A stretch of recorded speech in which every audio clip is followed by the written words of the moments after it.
Você vai ouvir agora uma mensagem nos encontros de paz e vida com o pastor João Ribe Palharim.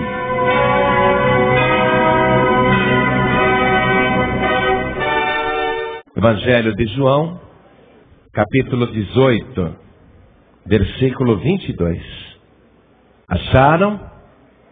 Está escrito assim: e tendo dito isso, um dos criados que ali estavam deu uma bofetada em Jesus, dizendo: assim respondes ao sumo sacerdote? Respondeu-lhe Jesus: se falei mal, dá testemunho do mal. E se bem, por que me feres? Amém? Eu vou ler de novo o versículo 23. A face do Senhor Jesus está até formigando com a bofetada que ele levou. Ele sentiu o rosto arder. E ele olha para este homem que se atreveu a lhe dar a bofetada e ele diz: se falei mal, dá testemunho do mal. E se bem, por que me feres? Agora eu vou ler mais uma vez o versículo 23. Eu gostaria que cada pessoa que está comigo aqui na Paz e Vida de Teresina, na sede do Piauí, gostaria que cada pessoa repetisse em seguida o que Jesus falou. Vamos lá. Se falei mal, dá testemunho do mal. E se bem, por que me feres? Por que me feres? Por que me feres? Amém? Desocupe as tuas mãos e vamos fazer o possível e o impossível para dar a melhor salva de palmas que Teresina e o Piauí já deu para o Senhor Jesus. Alguém usou a mão para bater no rosto dele. Use a sua mão agora para glorificar o nome do Senhor. Usando as mãos, aplauda, aplauda, aplauda e diga glória, glória, glória ao teu nome, Senhor. Isso, vai aplaudindo e glorificando. Pai querido, nós queremos usar as nossas mãos para glorificar o teu nome. Recebe agora o louvor, não apenas do povo aqui de Teresina, do Piauí, mas de todo o país. Pessoas estão ouvindo pela rádio e te glorificando também. Até fora do Brasil, pela internet, pessoas estão te glorificando, aplaudindo o teu nome. Então recebe este louvor e sobre cada vida que te glorifica, derrame a tua bênção, a tua graça, a tua virtude, o teu poder. Pai querido, a tua palavra vai ser pregada agora. Ninguém veio aqui para ouvir o homem. O homem não tem nada a dizer. O homem não precisa aparecer. Nós queremos ouvir a tua voz. Nós queremos ouvir a tua palavra. Vem com teu espírito agora. Tome o lugar do pregador. Tome a boca do mensageiro. Envia a tua palavra com poder e autoridade. E que a tua palavra vá e produza o resultado para o qual está sendo mandada. Em nome do Senhor Jesus. Diga amém, Senhor. Quem está sentindo a presença de Deus aqui? Uma bênção, não é? Glória a Deus. Jesus disse: onde estiverem 2 ou 3 reunidos em meu nome, aí estou eu presente no meio deles. E onde Ele está presente, Ele não marca só a sua presença. Ele começa a agir, curando, libertando, transformando. Mesmo que hoje eu digo isso, porque eu sei que tudo que a gente provoca com a nossa palavra, assim acontece. Aquilo que a gente determina com fé, se cumpre infalivelmente. Hoje, enquanto eu estiver ministrando esta palavra, e você prestando atenção, o Senhor Jesus vai estar passando no meio da multidão, estendendo a sua mão, curando, libertando, restaurando, transformando, abrindo as portas, resolvendo os problemas. Já está determinado isso, assim está acontecendo. E eu digo mais uma coisa a você. Enquanto nós estivermos falando, o Espírito Santo de Deus vai estar acrescentando poder na tua vida. Ele vai distribuir dons, vai distribuir virtude, enquanto você ouve a palavra. Por isso não deixe nada desviar a tua atenção, para que quando o Senhor Jesus chegar, na vez de te abençoar, Ele encontre você adorando em espírito e em verdade. Você crê que o Senhor Jesus verdadeiramente está aqui? Que Ele não fica apenas parado olhando, mas que Ele vai agindo? Você crê nisso? Então dê mais uma grande salva de palmas para o Senhor Jesus. Isso. Oh, glória! Glória, glória a Deus! Glória a Deus! Podeis se assentar. Naquela noite, Jesus Cristo foi preso. Já era a madrugada de sexta-feira. E diz a palavra que muitos, uma multidão, com pedaços de pau e com foices e com armas, foram prender Jesus. Nunca ninguém nos disse que multidão era essa. O que era uma multidão para os discípulos ali naquele jardim. Mas lendo aqui o versículo 12, que mesmo em João capítulo 18, versículo 12, quando da prisão de Jesus, nós lemos o seguinte, ó. Então, a corte e o tribuno e os servos dos judeus prenderam a Jesus e o maniataram.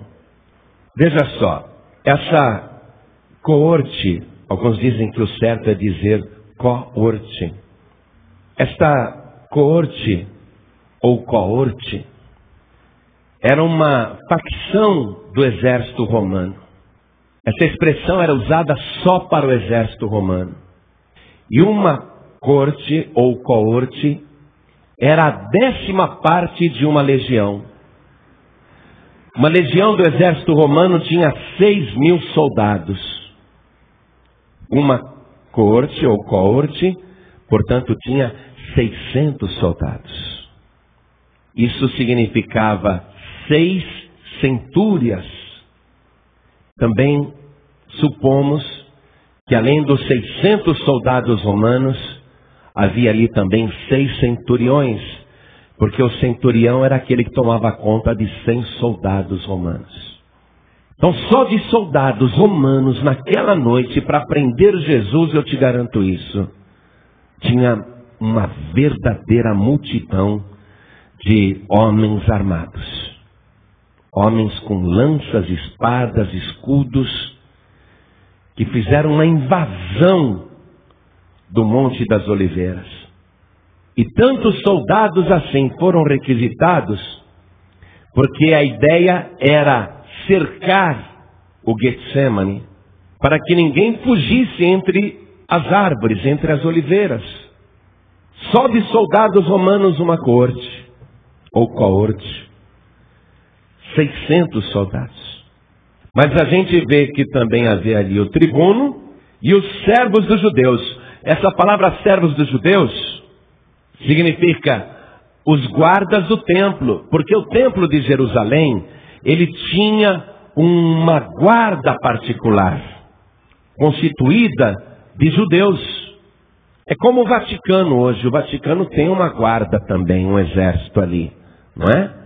Tem os guardas do Vaticano. Jerusalém também tinha no seu templo a guarda do templo. E era bastante numerosa, porque o templo de Jerusalém era monumental. Precisava de uma guarda particular para organizar, senão aquilo virava um tumulto, virava uma bagunça. E aqueles guardas do templo, num número que eu não sei te dizer, também se somaram às forças romanas para prender o Senhor Jesus naquela noite. Então, eles foram, você sabe que, na verdade, eles não prenderam Jesus, foi Jesus que se entregou. Jesus disse É a mim que vocês procuram. Deixem ir os meus discípulos. E aí eles prenderam somente Jesus.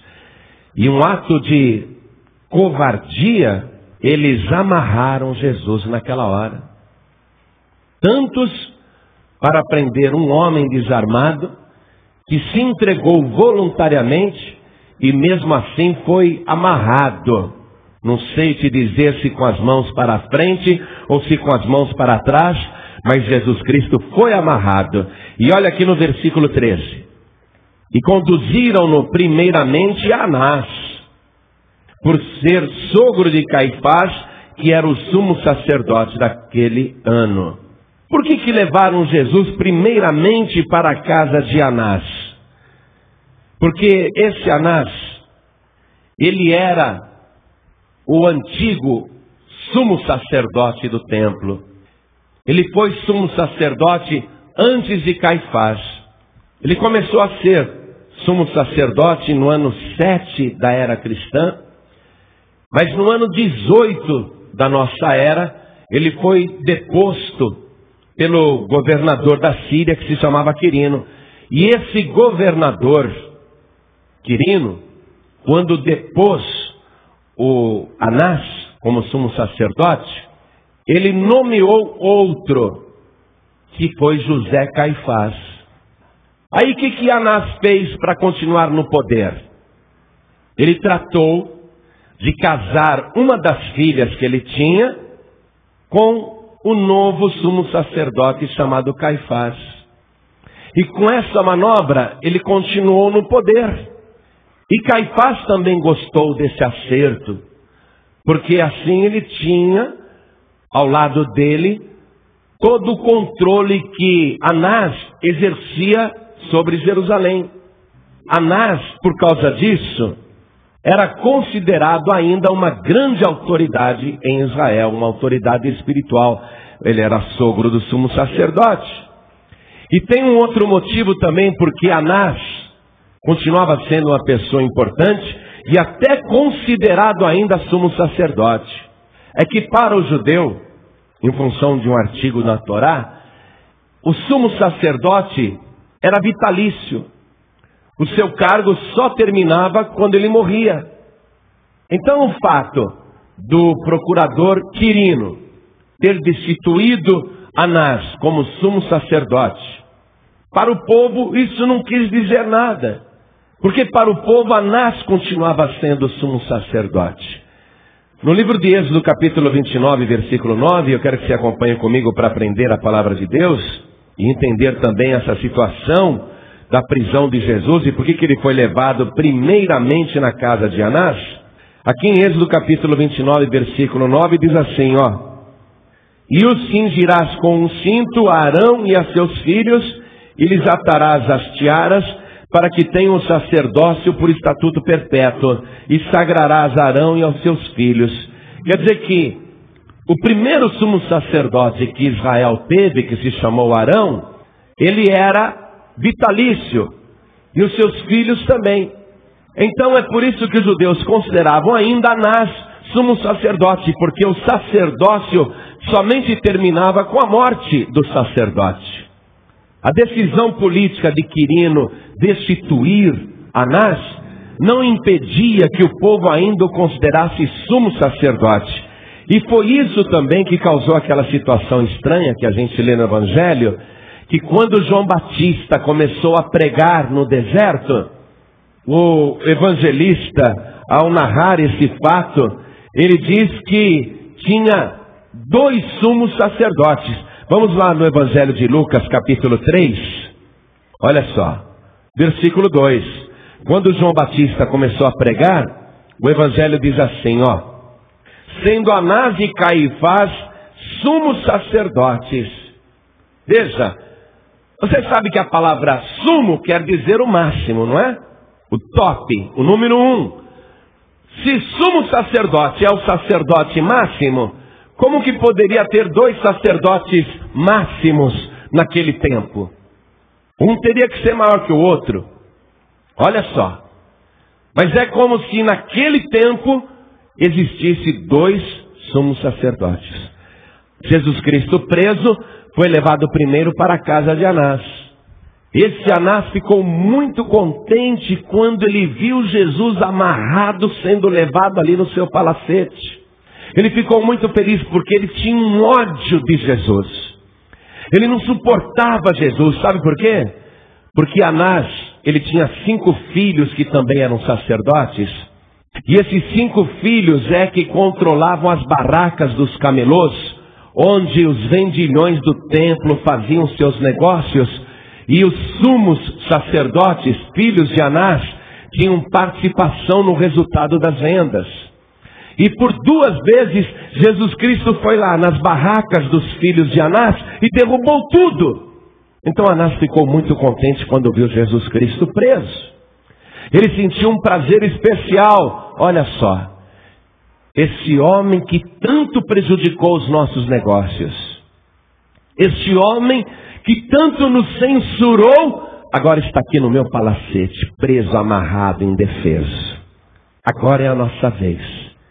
Bem que Jesus Cristo tinha dito, agora é a hora e o poder das trevas.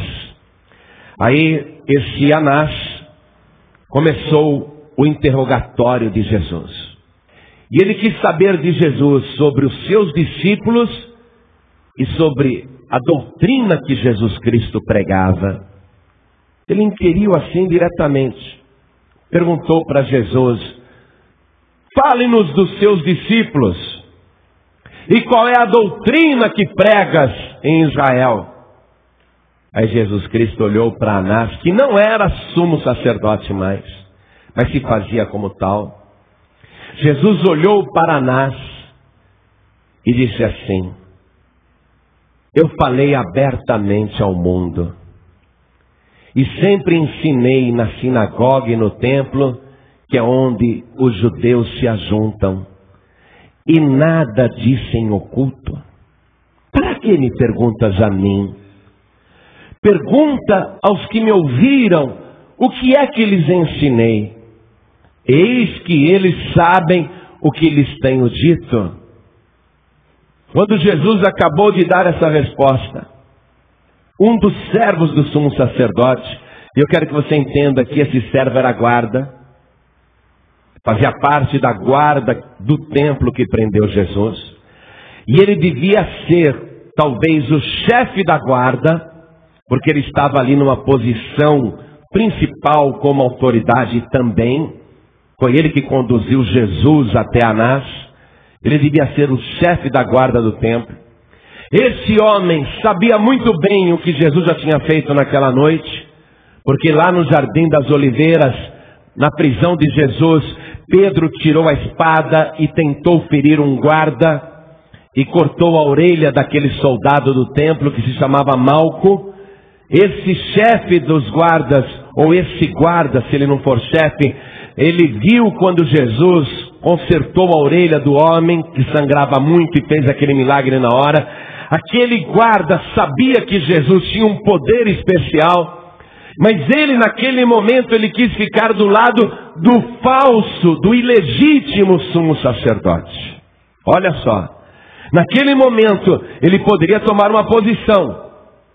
Ficarei ao lado de Jesus, porque este homem me surpreendeu. O que ele fez lá no horto foi tremendo. Eu nunca vi isso. Ele colou uma orelha ali, ele fez um reimplante de orelha. O sangue que estava escorrendo parou na hora. Eu vou ficar do lado de Jesus. Mas ele resolveu ser fiel a um ilegítimo sumo sacerdote. E ele não compreendeu que o maior de todos os sacerdotes era Jesus Cristo. Ele não compreendeu que Jesus Cristo estava acima daquela casta religiosa, mas por interesse e querendo ficar do lado dos mais fortes. Olha o perigo, amados. Uma pessoa tem que ter opinião própria. Você não pode ficar do lado da maioria só porque a maioria está ali parecendo ter mais poder. Você tem que ficar do lado da verdade. E a verdade ali estava como a única só pessoa. E todos que estavam reunidos naquele lugar estavam contra a única pessoa que era a verdade. E o guarda do templo, ele resolveu ficar do lado da maioria, ainda que fosse uma maioria gananciosa, uma maioria corrupta. E olha só o detalhe, o historiador judeu Joséfo, que não era cristão, que era judeu mesmo, que escreveu sobre a história dos judeus, que retratou aquela época, o historiador Joséfo, de uma maneira assim bem ilibada, sem qualquer partidarismo, ele citou Anás. Sabe o que ele falou de Anás? No livro das histórias dos judeus? Estou dizendo no livro da história dos judeus, não no Evangelho. Ele não era nem cristão. Esse Joséfo escreveu que Anás era uma pessoa avarenta e gananciosa. Ele e os filhos. Olha só. Naquele momento, o soldado do templo, quando ouviu a resposta de Jesus, ele poderia ter ficado do lado da verdade. A verdade era uma só e só tinha uma pessoa ali com a verdade. Mas ele ficou do lado da maioria e do lado do interesse. E ele deu uma violenta bofetada no rosto de Jesus Cristo. Imagine, eu não sei se Jesus estava com as mãos amarradas para frente ou amarradas para trás. Imagine um soldado que é um homem que tem um corpo forte, preparado, com segurança, tipo aqueles armários mesmo, um homem que tem a mão grossa e pesada. Imagine um homem desse chegar num que está amarrado e dar uma bofetada. Foi violenta a bofetada, foi exemplar a bofetada. Ele inclusive quis aparecer na frente do falso sumo sacerdote. Ele quis aparecer para todo mundo ali. Ele quis mostrar que ele era autoridade. E ele enfiou a mão no Senhor Jesus. Ele feriu o Senhor Jesus. Ele deu aquele murro, aquela bofetada em Jesus Cristo. Uma violenta pancada no rosto de Jesus Cristo. E ele repreendeu Jesus. É assim que falas ao sumo sacerdote?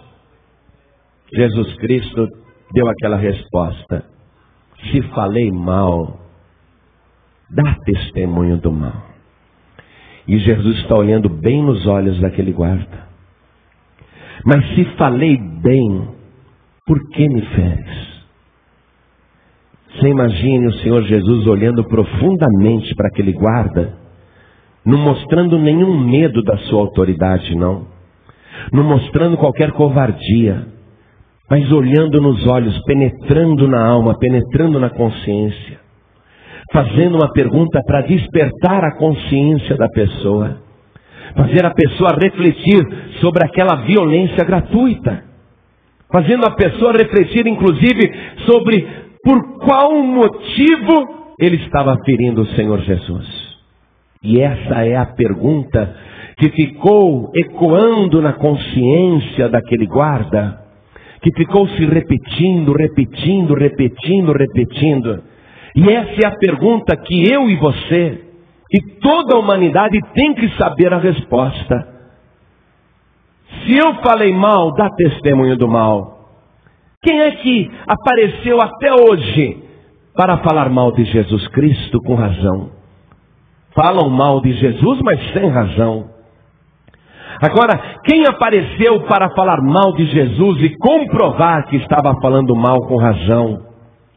Se falei mal, dá testemunho de mal. Ou seja, Jesus Cristo, apesar de ter dado uma resposta à altura para Anás, em nenhum momento ele pecou.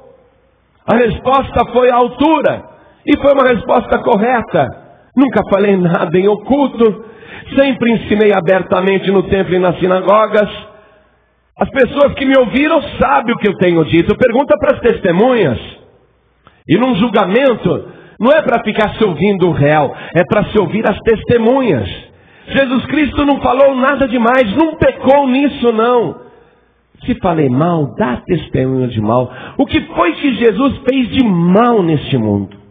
Quem é que pode levantar uma coisa ruim que Jesus Cristo tenha feito?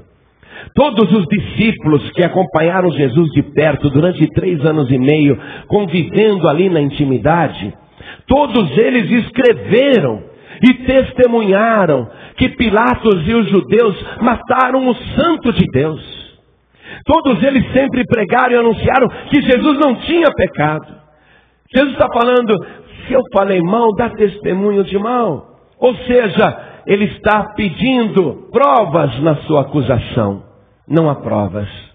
Não há provas de que ele tenha pecado, agido mal ou cometido qualquer crime. Mas se eu falei bem, por que me feres? E essa é a pergunta.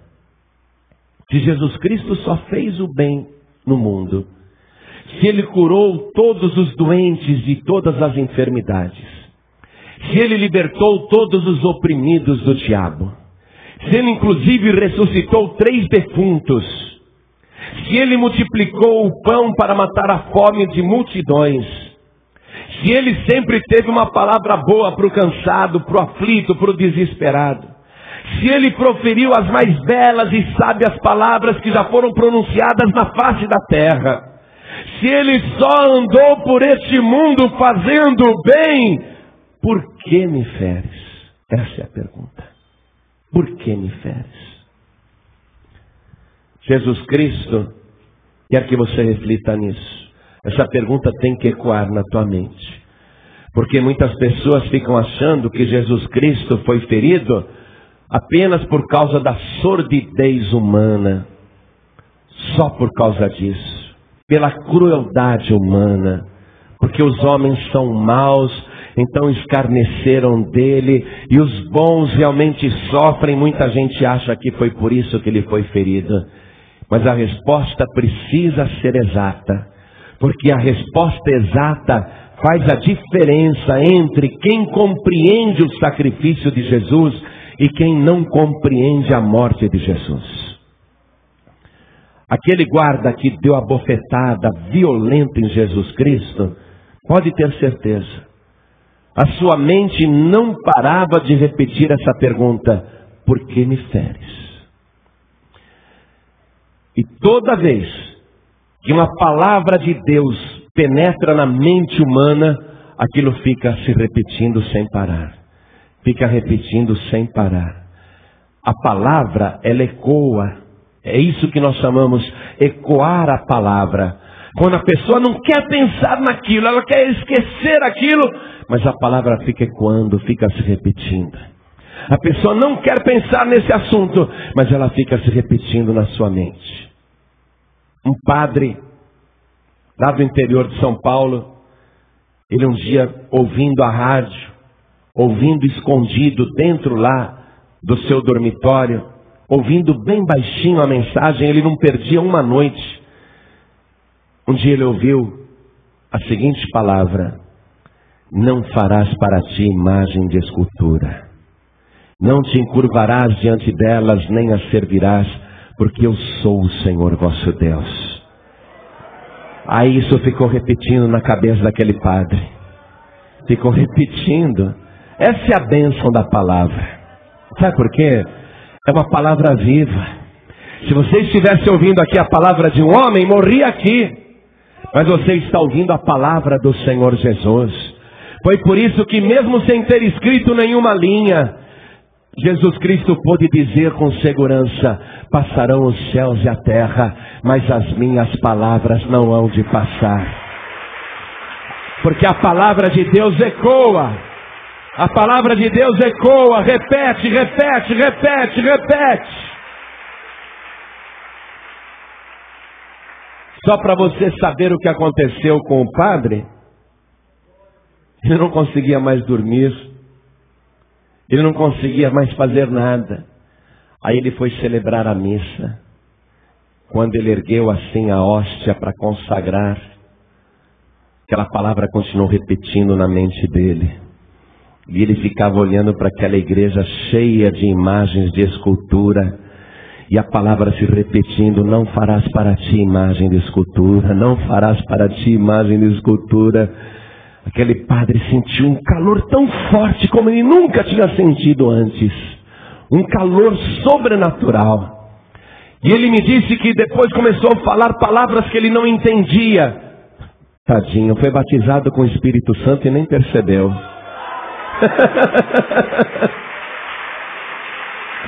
Aí ele começou a dizer coisas que ele não entendia. Aquele fogo sobre ele, e ele com a hóstia. Aí ele abaixou a hóstia E ele começou a dizer para todo mundo que estava naquela igreja: gente, Maria nos salva, Aparecida não salva, Pedro não salva, santo nenhum salva, quem salva é Jesus Cristo, Filho de Deus. A palavra fica ecoando, ecoando, ecoando, ecoando. E essa é a pergunta hoje, que está se repetindo. Veja, Jesus falou ali para um guarda que lhe deu uma bofetada. Mas essa pergunta está hoje ecoando para todos nós aqui em Teresina, no Piauí. E está ecoando para o Brasil inteiro e até fora do Brasil por causa da internet. E essa mensagem, essa pergunta está se repetindo. Por que me feres? Se Jesus só fez o bem nesta terra, por que me feres? Ora, você preferia que Jesus Cristo tivesse feito o mal para haver motivo para ele ser ferido? Quando ele estava pendurado lá na cruz, aumentando a ferida, um dos ladrões crucificados ao seu lado disse assim para o companheiro: você está zombando dele, escarnecendo? Nem estando aqui na mesma condenação, tens temor de Deus? Nós aqui viemos parar porque merecemos. Os nossos atos aqui nos conduziram. Nós roubamos, nós matamos, nós fizemos, nós aprontamos, nós pecamos. Mas este nenhum mal fez. Você preferia que Jesus Cristo estivesse sendo crucificado porque ele era mau? Se Jesus Cristo estivesse sendo crucificado porque agiu mal, porque falou mal, ou porque pecou, eu e você não estaríamos aqui. Não haveria história de Jesus Cristo. Se ele tivesse um único pecado, ele teria morrido e continuaria morto. Mas louvado seja Deus, que ele não fez mal nenhum, porque morto, a morte não pôde retê-lo. E ele ressuscitou no terceiro dia e está vivo para todo sempre. Se falei bem, porque me feres?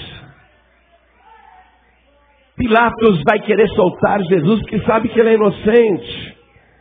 Ora essa, Jesus está fazendo a pergunta para alguém refletir. Por que eu estou sendo ferido? A pergunta é essa, igreja. Nós temos que ter a resposta certa. Poxa, se eu for mal e pagar pela minha maldade, bem feito. Mas por que Jesus Cristo está sendo ferido? Por que me feres? Agora nós vamos ver algumas coisas aqui na palavra de Deus. O Senhor Jesus, ele tem marcas dessas feridas. Ele não foi ferido só com aquela bofetada. Ele foi violentamente ferido, açoitado sem limites. Quando Pilatos decidiu que iria soltar Jesus, porque viu que ele era inocente, que ele não tinha feito mal nenhum, Pilatos, só para dar uma satisfação para o povo, aquele povo sanguinário, aquele povo sórdido, Pilatos, só para contentar a massa que queria violência, Pilatos mandou açoitar Jesus. Os romanos também, como os judeus, açoitavam as pessoas, ou com varas, ou com chicotes que tinham pedaços de ossos, ou chumbo amarrado assim na ponta. Só que o judeu, quando ele mandava açoitar alguém, ele não podia passar de 40 açoites. Daí a expressão 40 açoites menos um. Quando era o judeu que açoitava, tinha limite. E Moisés escreveu na lei, para que o teu irmão não morra na tua mão. Mas os romanos, quando açoitavam, não tinha esse negócio de 40 açoites menos um. Era quanto o carrasco aguentasse. O número de açoites era ilimitado. Então Pilatos mandou Jesus ser açoitado. E Jesus foi violentamente ferido por aqueles açoites. Por quê? Por quê? Tão açoitado na frente do corpo e nas suas costas também, de maneira que toda a sua carne ficou retalhada, a sua pele se abriu. Por que ele foi ferido daquele jeito? Aí Pilatos apresenta Jesus todo ferido, já ensanguentado. Pilatos pensa que vai comover a multidão, que vai dizer, tudo bem, já apanhou bastante, ó, o cara está quase morto, tudo bem. Pilatos achou que assim conseguiria soltar Jesus, mas o povo queria mais feridas em Jesus. Crucifica-o, gritou a multidão. Mas eu não vejo nele mal algum. Olha a questão, se ele não fez mal nenhum, a pergunta é essa, por que foi ferido? Por que me feres? E a multidão pediu para se fazer mais feridas em Jesus Cristo. Feridas que se aprofundaram com os cravos e com a coroa de espinho e com a lança. Um dia você vai ver o Senhor Jesus. Seja como salvo, ou seja como condenado. Um dia cada pessoa que está aqui e cada pessoa da face da terra vai ver o Senhor Jesus. Está escrito que todo olho o verá. E quando verem o Senhor Jesus, vão ver que Ele é um homem que traz as marcas dessas feridas. Que Ele tem um corpo humano igual ao nosso, mas Ele preservou todas as cicatrizes. Se você olhar na testa de Jesus Cristo, você vai ver as marcas dos espinhos. Se você olhar no rosto de Jesus Cristo, você vai ver as cicatrizes dos cortes na boca, no nariz. Nenhum osso dele se quebrou, mas a carne foi dilacerada. Jesus tem cicatrizes, marcas. Como alguém que é atropelado por um caminhão de 50 toneladas e fica guardando pelo resto da vida aquelas marcas. Jesus Cristo é um homem que tem feridas cicatrizadas nas mãos, nos pés e até no lado. Ele guarda essas marcas. Ele tem marcas no pescoço, cicatrizes no pescoço, naquilo que pode ser visto. Ele tem marcas em todo o seu corpo. Se alguém no céu nunca tivesse visto aquelas marcas e perguntasse para Jesus, que marcas são essas? A Bíblia responde. Se qualquer pessoa encontrasse com Jesus na rua, vamos imaginar isso, numa hipótese dessa. Se qualquer pessoa se encontrasse com Jesus na rua hoje, e visse aquele homem tão marcado, com feridas cicatrizadas, seria um quadro tão pavoroso, que a pessoa iria perguntar, que marcas são essas, hein? E a Bíblia tem a resposta. Vai comigo no profeta Zacarias, que é o penúltimo livro do Antigo Testamento. Profeta Zacarias, capítulo 13, versículo 6. E se alguém lhe disser, que feridas são essas nas tuas mãos?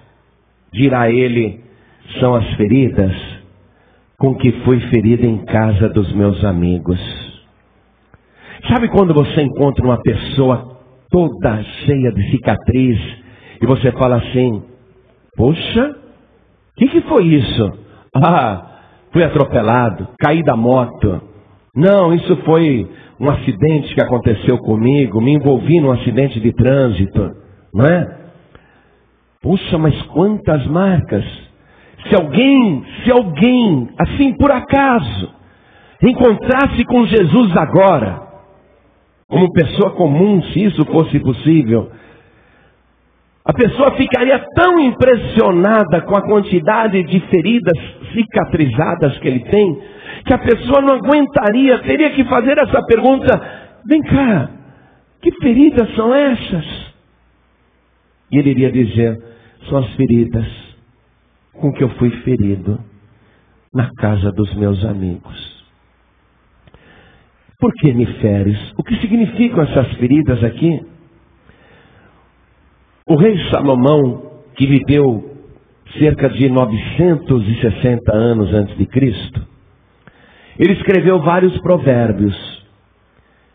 Mas ele escreveu um texto ali, entre tantos os provérbios, que a gente vê que ele foi usado para escrever sobre uma verdade espiritual que ele mesmo não conhecia a profundidade. Vamos no livro de Provérbios, nessa frase solta do rei Salomão, no capítulo 20, no versículo 30. Acompanhem comigo. E você vai ver, se você ler o versículo anterior e o posterior, você vai ver que essa frase está solta aqui no meio. E os profetas eram usados assim no Antigo Testamento. Colocavam frases no meio de outros textos que eram verdades espirituais que eles nem imaginavam do que se tratava. Olha só. Provérbios 20, verso 30. Os vergões das feridas são a purificação dos maus, como também as pancadas que penetram até o mais íntimo do ventre. Olha só, essa declaração aqui de Salomão, ela está embutida aí no meio. Não tem nenhuma relação com o texto, nem com o contexto. Nada, nenhuma relação. Mas essa é a verdade. Os vergões das feridas são a purificação dos maus. Então nós começamos a entender por que me feres. Aquelas feridas, os açoites, as cicatrizes que ele tem no corpo inteiro, não tem uma parte sã no seu corpo, não tem uma parte que não foi ferida, nem os extremos escaparam, as mãos e os pés, a cabeça, nada escapou, o corpo inteiro foi ferido. Aí a gente começa a entender, ele sendo bom, ele está pelas suas feridas purificando os maus. E eu quero que você confirme isso no livro do profeta Isaías, no capítulo 53, no versículo 5. Eu sei de cor, você também, mas eu quero que você leia. Isaías capítulo 53, versículo 5. Mas ele foi ferido pelas nossas transgressões e moído pelas nossas iniquidades. O castigo que nos traz a paz estava sobre ele, e pelas suas pisaduras fomos sarados. O Senhor Jesus está sendo ferido para a purificação dos maus. A resposta para essa pergunta está na própria palavra de Deus. Por que me feres? Você tem que saber isso. Jesus Cristo foi violentamente ferido por causa das nossas transgressões e por causa das nossas iniquidades. Ele foi ferido por causa dos nossos pecados. O castigo que deveria ser sobre nós, o castigo foi sobre ele. O castigo que nos traz a paz estava sobre ele, e pelas suas pisaduras nós somos sarados. Todos nós andávamos desgarrados como ovelhas.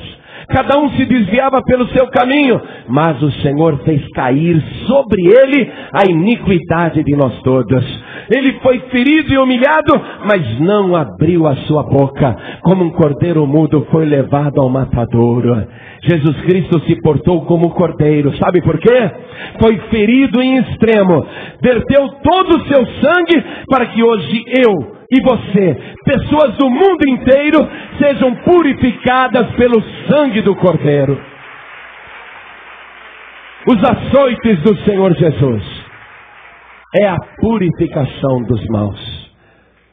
Porque me feres foi a primeira reflexão para que a humanidade começasse a questionar: por que um homem tão bom, sem pecado, tão puro e perfeito, como nunca houve outro na face da terra, por que ele sofreu desse jeito?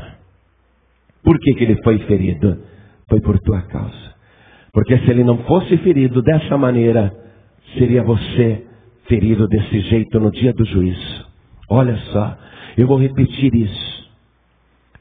Jesus Cristo foi tão ferido, porque na verdade, esses açoites estavam reservados para nós, no dia do juízo.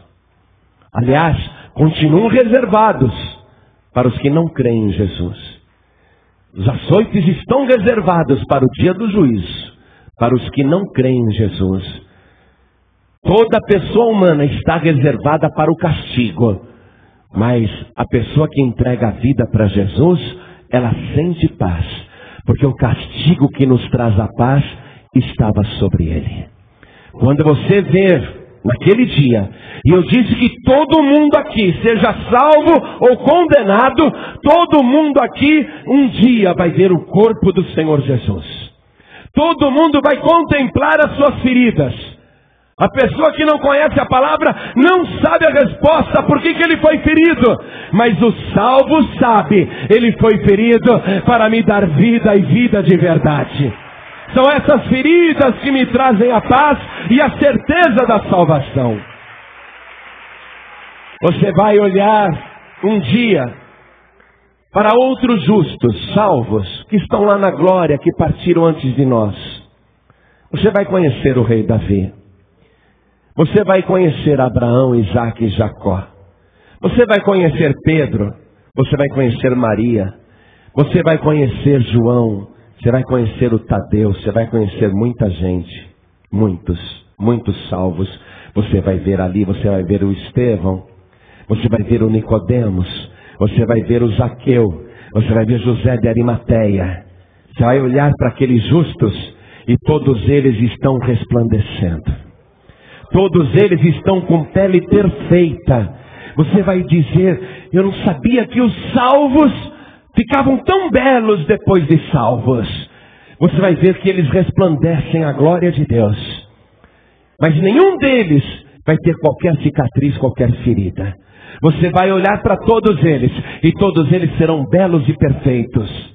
Mas tem um lá na glória, que quando a gente olha para ele, não tem como não perguntar, que feridas são essas?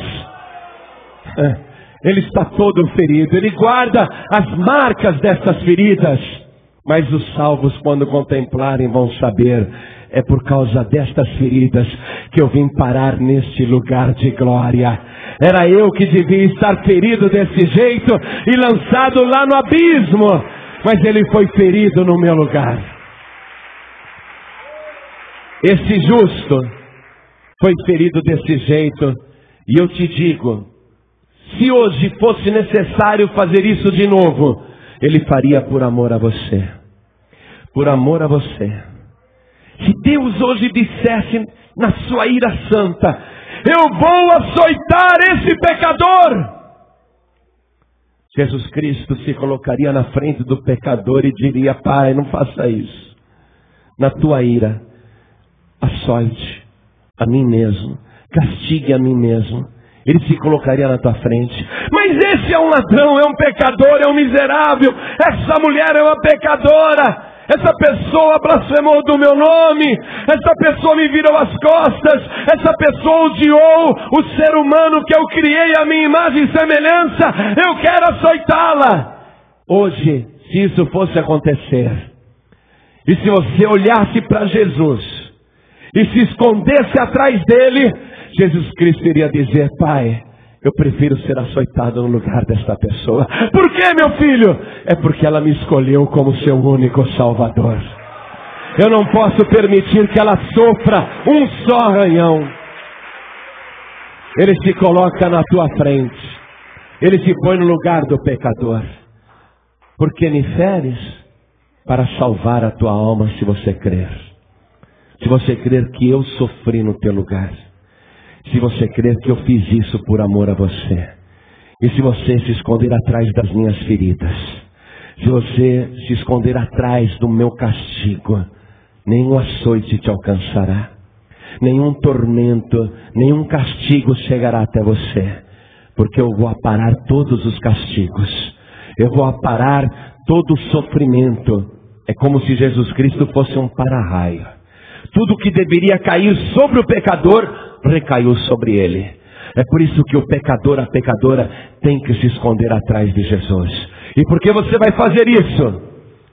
Porque você sabe qual foi o motivo pelo qual ele foi ferido.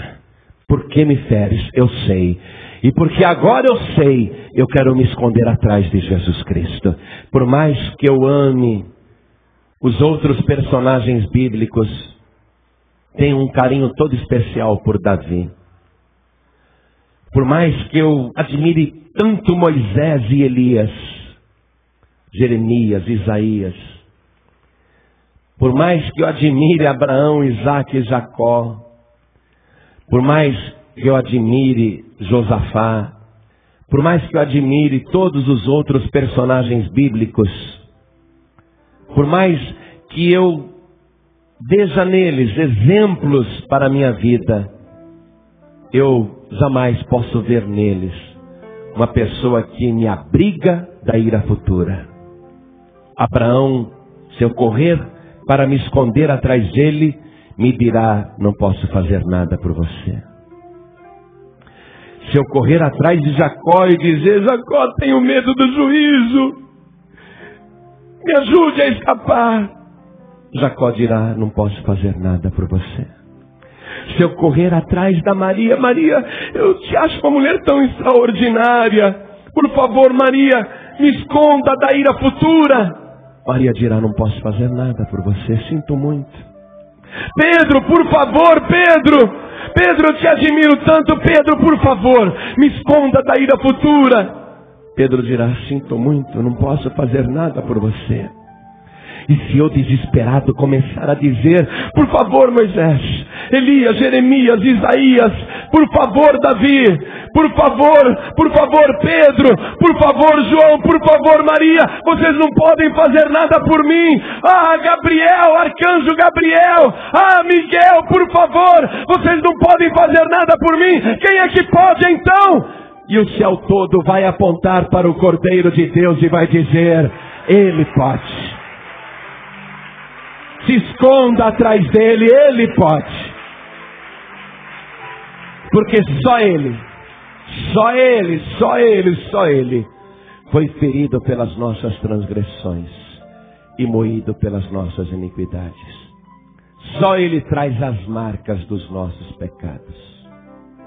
Quando eu me escondo atrás de Jesus Cristo, os meus pecados estão lá, gravados nele, como aquelas cicatrizes espalhadas no seu corpo, no seu rosto, nas mãos e nos pés. Tão certo como ele traz aquelas marcas, ele também traz os meus pecados. E quando eu me escondo em Jesus Cristo, eu me identifico com o meu Salvador. Eu nomeio o meu Salvador. E não tem como a ira futura me alcançar. Ainda que eu merecesse, eu serei como aquele ladrão. Aquele ladrão que foi salvo. Aquele que disse para o seu companheiro: nós estamos aqui porque merecemos, mas este nenhum mal fez.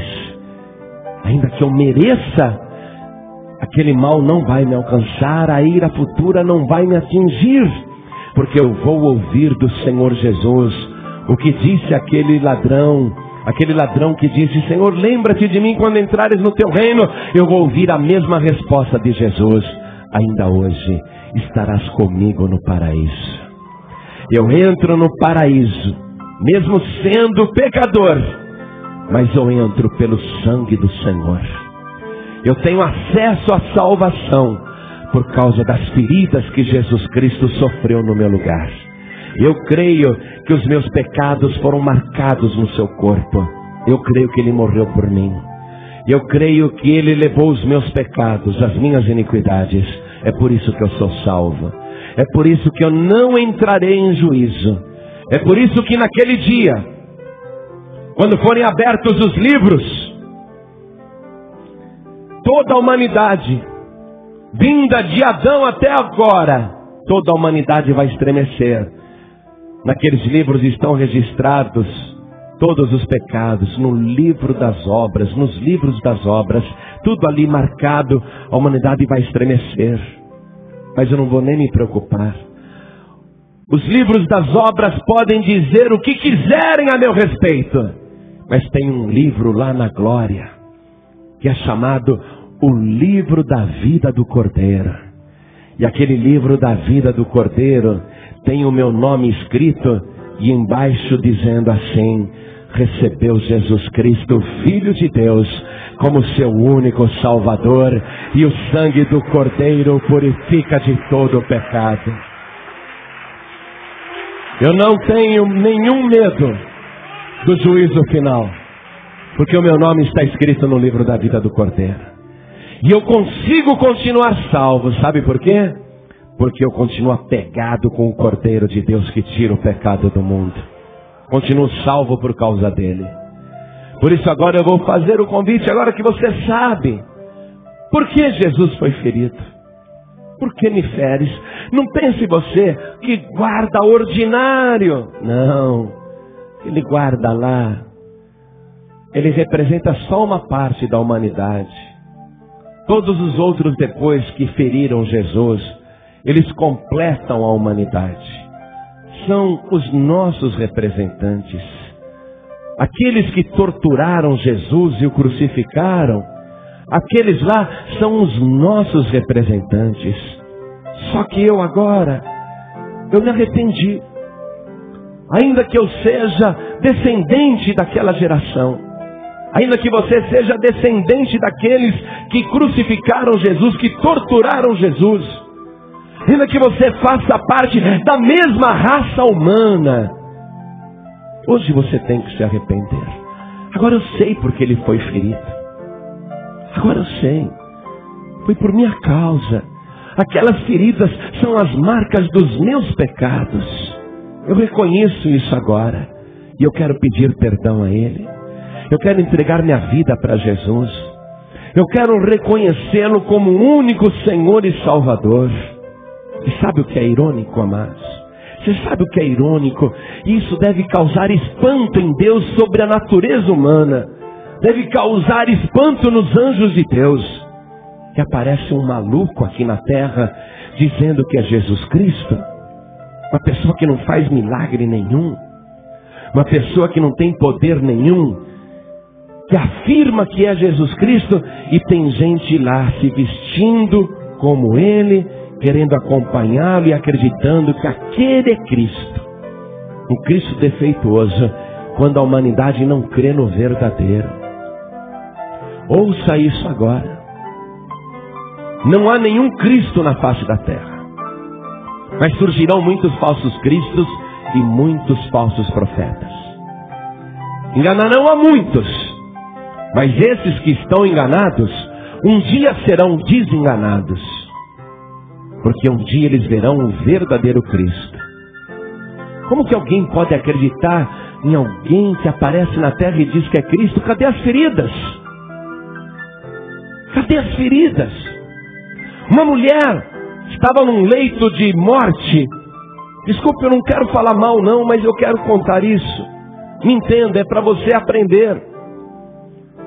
Uma mulher estava morrendo, uma mulher cristã. Uma mulher salva, estava à beira da morte. Ela mal enxergava. E a família, querendo reconvertê-la, a família mandou um padre para lhe dar a extrema-unção. E o padre entrou ali naquele quarto, a mulher deitada na cama, quase cega. Enxergava tão mal, só via vultos. Aquele padre entrou no quarto da doente, daquela senhora, e disse: minha irmã, eu vim aqui te absolver dos seus pecados. E ela disse: ai, que bom, se aproxime de mim. Aí o padre, achando, agora eu vou reconvertê-la. O padre se reaproximou dela, assim, todo contente, né? O padre se aproximou todo contente. Por favor, me dê as suas mãos. Ela não enxergava. Aí o sacerdote deu as mãos para ela. Aí ela ficou apalpando as mãos.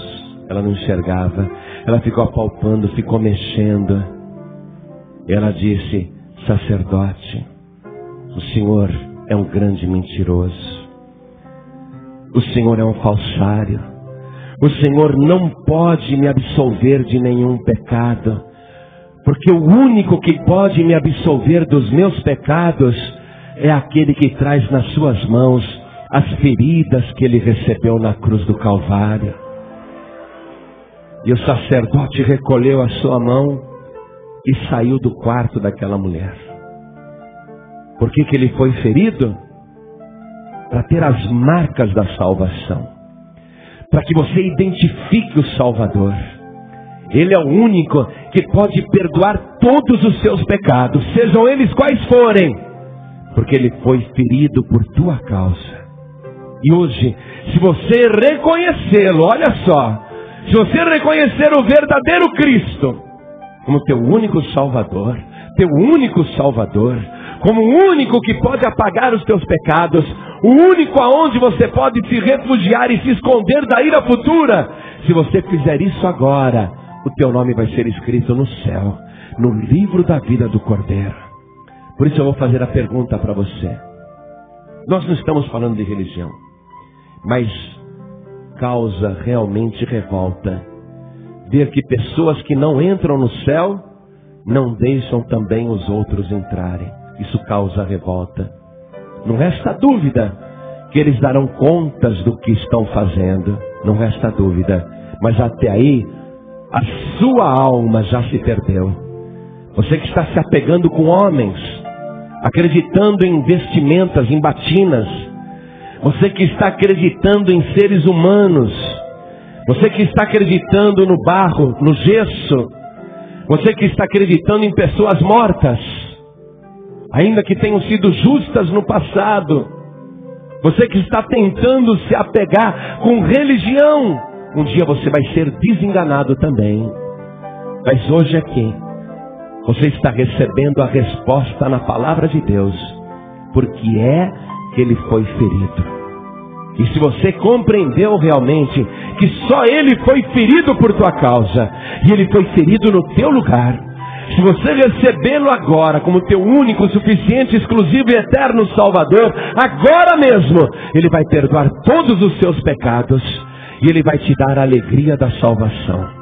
Hoje você vai voltar para casa dizendo, estou salvo, e essa certeza vai ser absoluta na tua vida. Você vai dormir hoje numa paz que você nunca sentiu antes na sua vida. Hoje você vai saber que só Jesus Cristo salva. Quantas e quantas vezes você já ouviu isso? Quantas e quantas vezes? Mas até agora você não tomou a decisão. E o teu tempo, meu amigo, minha amiga, está se esgotando. O teu tempo, está passando. Está chegando ao final. Talvez esta oportunidade que Deus está te dando hoje seja uma das derradeiras. Ou quem sabe até a derradeira, a última. Quem sabe? Mas eu, se fosse você, fugia da ira futura e me escondia no único que salva, que é Jesus Cristo. Olhe bem para mim agora. A tua resposta vai fazer a diferença entre ir para o céu ou passar pelo juízo final e pelos açoites. Se você não quiser o castigo que Jesus sofreu no teu lugar, então você sofrerá o mesmo castigo. Eu garanto que você não vai aguentar. Ou você recebe Jesus e o castigo e as feridas que ele recebeu por tua causa, ou você vai receber o próprio castigo e as mesmas feridas. Eu escapei do castigo, eu escapei das feridas. Você pode fazer a mesma coisa. É só você entregar tua vida para Jesus agora. Olhe bem para mim, porque eu vou perguntar isso. Se você quiser, hoje mesmo, você vai sentir a alegria da salvação. Olhe bem para mim, porque essa resposta só você pode dar. Se eu pudesse chegar aí, pegar a tua mão e levantar, eu faria isso. Meu Deus, olha só, ela quer sim, viu? Ela quer. Se eu pudesse levantar a tua mão e fazer isso, mas eu não posso. Deus não aceitaria, porque tem que ser você mesmo, você mesma, levantando a sua própria mão e dizendo, eu quero entregar minha vida para Jesus. Aquele guarda usou a mão para dar uma bofetada em Jesus Cristo. Você vai usar a tua mão para entregar tua vida para Jesus. Quantos aqui que ouviram essa palavra, querem usar a mão, não para dar uma bofetada em Jesus, mas para fazer um sinal com a mão, de que crê e o recebe como único, suficiente, exclusivo e eterno Salvador? Quem quer, erga a mão direita assim bem alto. Todos que querem. Pastor, eu quero agora. Oh glória, olha quantas mãos levantadas. Você é bem-aventurado, bem-aventurada, porque a tua mão não está se levantando para ferir Jesus, mas para glorificar o nome do Senhor. Você que ergueu a tua mão, saia do teu lugar, vem com a mão erguida assim, ó. Vem com a tua mão erguida, vem aqui para frente. Vem para cá. Vem com a tua mão erguida. Vem mostrando a tua mão. Senhor, minha mão não é para te ferir, minha mão é para te glorificar. Oh glória, vamos usar a nossa mão também para aplaudir o Senhor. Olha quantas mãos levantadas vindo aqui. Vamos aplaudir mais o Senhor. Oh glória. Oh glória, olha ali. Oh glória, vem com a mão assim erguida. Oh glória. Oh glória. Bem-aventurado, bem-aventurada, mais do que feliz. Oh glória. Coloque a tua mão direita sobre o teu coração. Você que está aqui na igreja. Poxa, pensa bem, Anás, que não era mais sumo sacerdote, mas se portava como tal, que não tinha legitimidade para isso. Anás foi o primeiro a torturar Jesus. Ele era sumo sacerdote, conservava o título. Anás é a versão masculina do nome Ana. Ana quer dizer graça. Anás quer dizer Deus é gracioso, Deus tem sido gracioso. Anás não soube aproveitar a graça, porque ele devia ali ter dobrado os joelhos na frente de Jesus Cristo. Eu sei que tu és o Filho de Deus. Ele sabia, mas ele não quis. O que Anás estava? Desviado. Anás estava desviado, conhecia a palavra, mas não se sujeitava a Jesus Cristo, enfrentou Jesus Cristo, assim como Caifás também e os demais.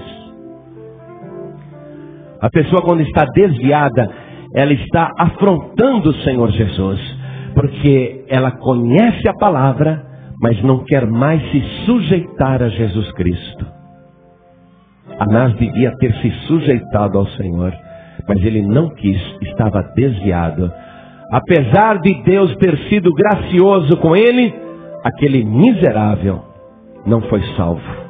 Apesar de religioso, apesar de ter sido sumo sacerdote, apesar de conhecer a Bíblia inteira, ele não foi salvo. Sabe por quê?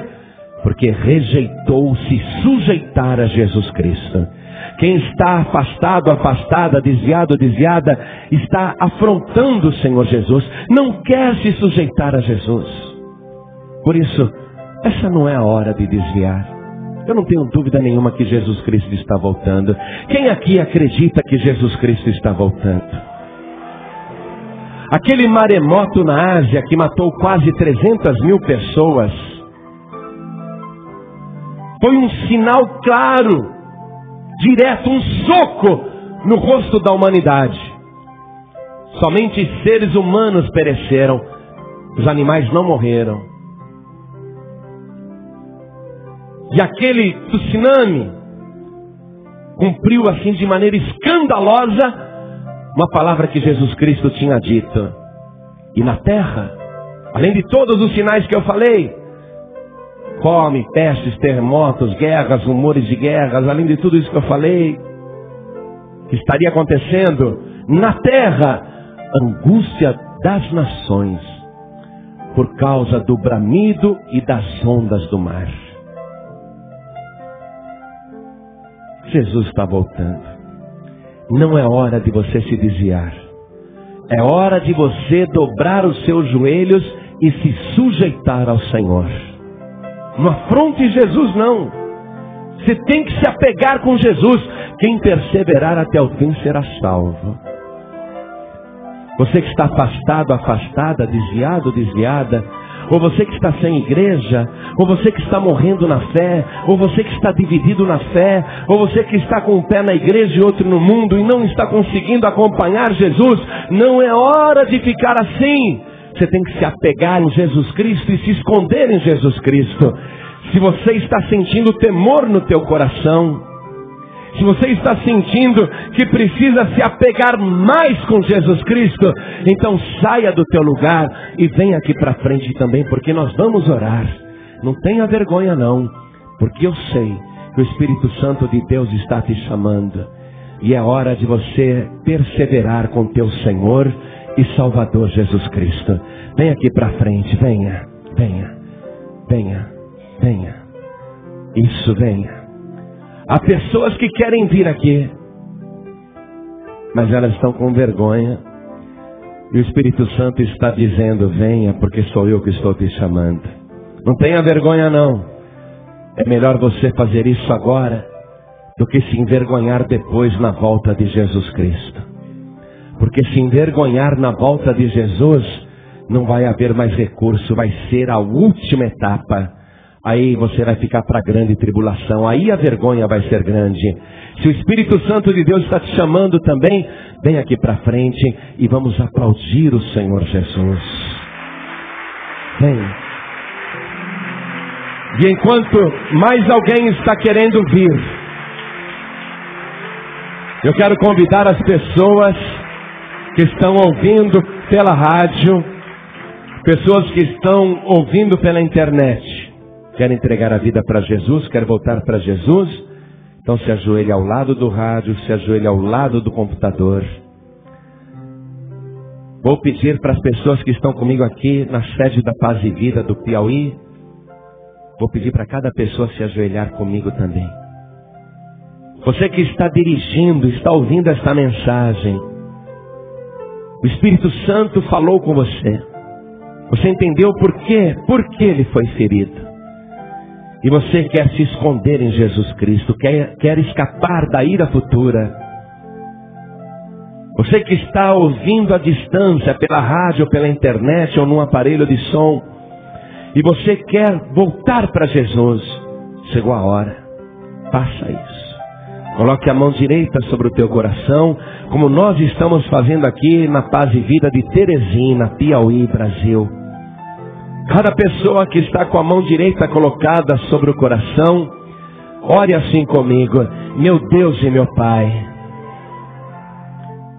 eu quero que você diga isso, não apenas repetindo, mas arrancando essas palavras do fundo do teu coração.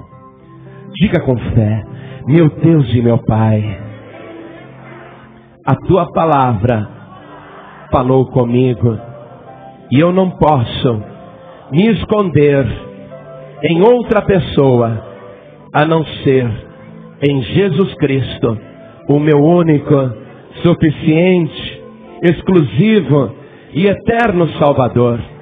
Meu Pai querido, perdoa agora os meus pecados e as minhas iniquidades. Me purifica com o sangue de Jesus, que foi vertido naquelas feridas. O castigo que devia ser meu, o Senhor lançou sobre ele. E eu creio nisso, que o castigo que me traz a paz, que me traz a vida, estava sobre ele. E eu quero, meu Pai, declarar que eu não tenho outro Salvador a não ser o meu Senhor Jesus Cristo.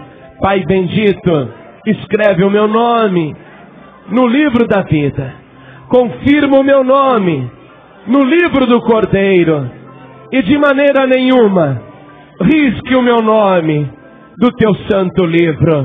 Meu Pai querido, eu preciso da tua ajuda para perseverar até o fim. Me examina agora, veja, Senhor, o que é que eu tenho que não te agrada? O que é, Senhor, que eu tenho que mudar?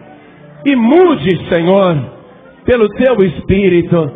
Eu não tenho forças para fazer isso. Eu preciso da tua ajuda. Me restaure, Senhor. Me renove, Senhor. Me fortaleça, Senhor. Pai querido, eu confio no poder do sacrifício do teu Filho Jesus, e através dele eu tomo posse do meu perdão, e da minha salvação.